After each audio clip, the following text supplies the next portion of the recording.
Welcome back to my channel. Stay tuned to our channel for sports and entertainment news all the time. Please subscribe the channel. WWE's long game, why Seth Rollins is finally poised to be the guy. At 39 and with nearly 15 years in WWE, Seth Rollins is finally poised to become the guy in the industry's top company. They really have all of their momentum behind Seth Rollins right now, noted Matt Hardy on his podcast, The Extreme Life of Matt Hardy.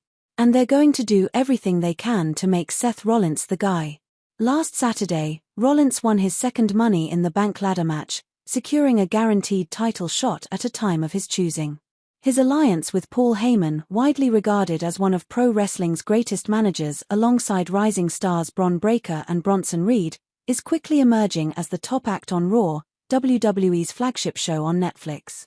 Word around the campfire suggests the faction will soon get an official name and that WWE is working with a mainstream artist on a new entrance theme for the Visionary.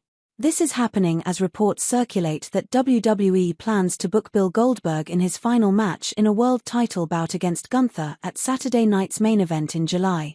That sets the stage for Rollins to pull off what could be another heist of the century, this time cashing in his contract in front of a primetime and global streaming audience.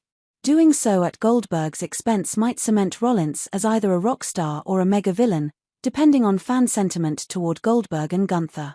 Regardless of when Rollins wins the title, one thing should be clear: once he becomes World Heavyweight Champion, WWE will officially be the Seth Rollins show.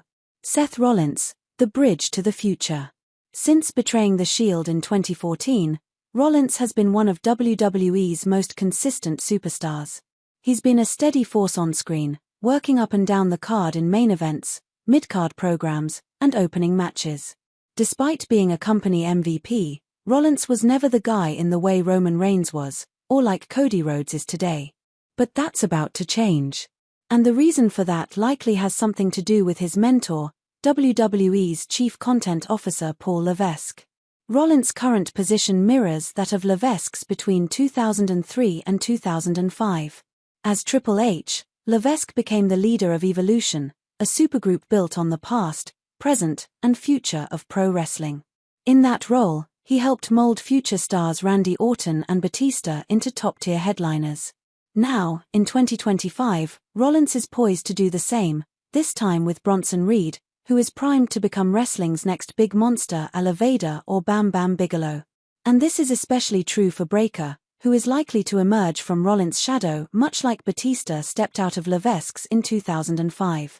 He's a young guy, incredibly athletic, great character, he's a sponge, Levesque said of Breakker in The Hollywood Reporter in March.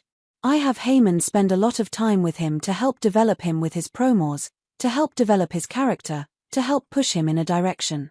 That direction is to the top of WWE, where Heyman, known for his on-screen spoilers, made it clear that WWE's next Mr. WrestleMania is Bron Breakker.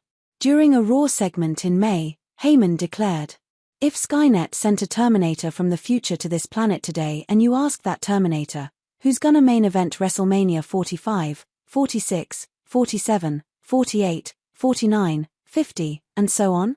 That Terminator would tell you the answer to that question is Bron Breakker."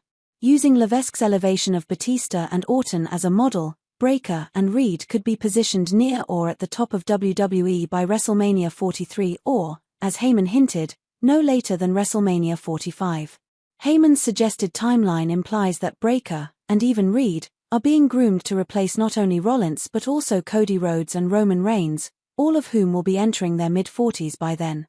Though Reigns recently backtracked a bit, he had previously stated that he intended to be around for only another year or two before retiring.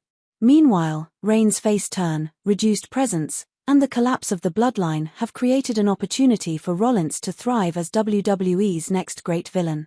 It's a role that means big business and the elevation of future stars, a pattern evident in Levesque's leadership of Evolution and Reigns' dominant run with the bloodline, which helped turn Jey Uso, Sami Zayn, and Solo Sikoa into headliners.